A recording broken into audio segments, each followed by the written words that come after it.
Seit 2015 hält eine beispiellose Bewegung die Gerichte dieser Welt in Atem. Gruppen junger Menschen, einige erst 7 Jahre alt, verklagen ihre Regierungen wegen deren Untätigkeit bei der Bekämpfung des Klimawandels.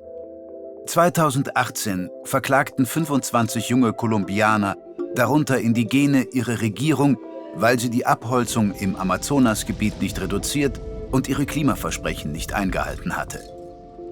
In dieser und anderen Klagen wird argumentiert, die zerstörerische Umweltpolitik gefährde das Leben der Kläger jetzt und in Zukunft. Untätigkeit beim Klimaschutz verletze ihre Menschenrechte, insbesondere das Recht auf eine gesunde Umwelt, Gesundheit, Nahrung und Trinkwasser.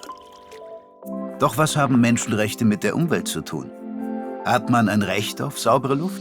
Darauf, in einer Welt mit Breitmaul-Nashörnern, Eisbären und Lemurenfröschen zu leben? Oder das Recht auf Mangroven und Korallenriffe? Der erste internationale Entwurf der Menschenrechte wurde von den gerade gegründeten Vereinten Nationen im Jahr 1948 verabschiedet, nach 2 Weltkriegen voller unvorstellbarer Gräuel und Barbarei. Dieses Dokument, die Allgemeine Erklärung der Menschenrechte, kurz AEMR, beschreibt die Freiheiten, die allen Menschen zustehen, egal wer sie sind und wo sie leben, und die nicht gewährt oder entzogen werden können.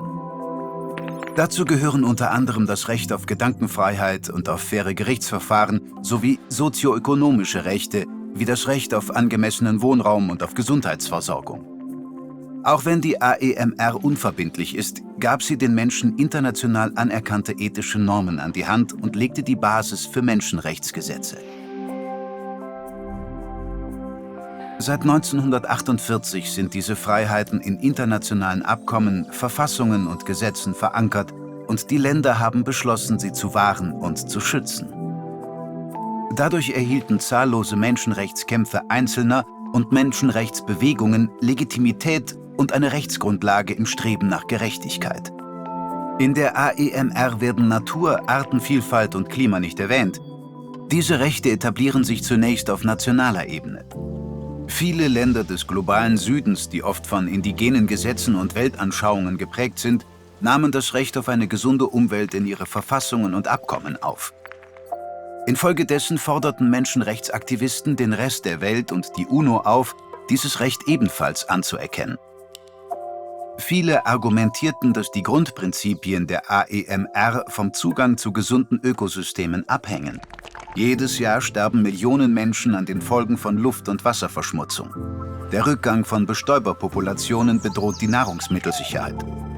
Der Verlust von Küstenlebensräumen erhöht für Millionen Menschen die Gefahren durch Flutkatastrophen und Wirbelstürme. Der Schutz dieses Rechts ist heute dringender denn je.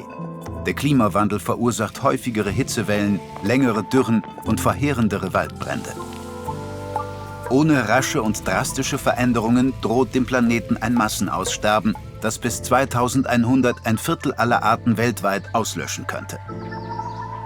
Solche Verluste natürlicher Ökosysteme hätten fatale Folgen, würden die Nahrungsmittelversorgung bedrohen, Lebensgrundlagen zerstören und die Menschheit anfälliger für Krankheiten machen. Zum Glück kommt Bewegung in die Sache.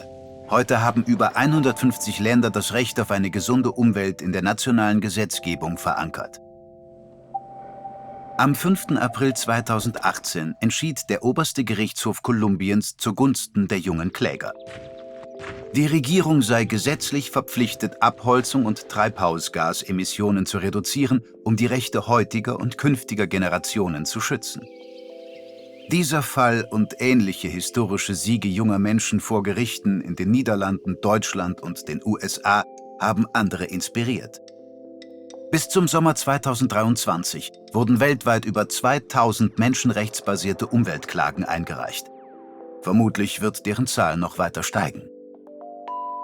2022 einigte sich eine überwältigende Mehrheit von Staaten in der UNO-Generalversammlung auf eine Anpassung der Menschenrechte in einer sich wandelnden Welt und erkannte das Recht auf eine saubere, gesunde und nachhaltige Umwelt an. Nur mit beispielloser globaler Kooperation lassen sich Treibhausgasemissionen reduzieren, Abholzung stoppen und Gewässer sauber halten. Diese Gerichtsverhandlungen sind ein erster wirksamer Schritt, um Regierungen zur Verantwortung zu ziehen und künftigen Generationen langfristig die Chance auf saubere Luft und eine Welt mit Breitmaulnashörnern, Eisbären und Korallenriffen zu geben. Worauf hast du noch Anspruch, außer am Leben zu bleiben? Besuche ed.ted.com/Know Your Rights, um mehr über die Menschenrechte zu erfahren, die wir alle genießen und wie ihr universeller Schutz dazu beiträgt, Freiheit, Gerechtigkeit und Frieden in der Welt zu schaffen.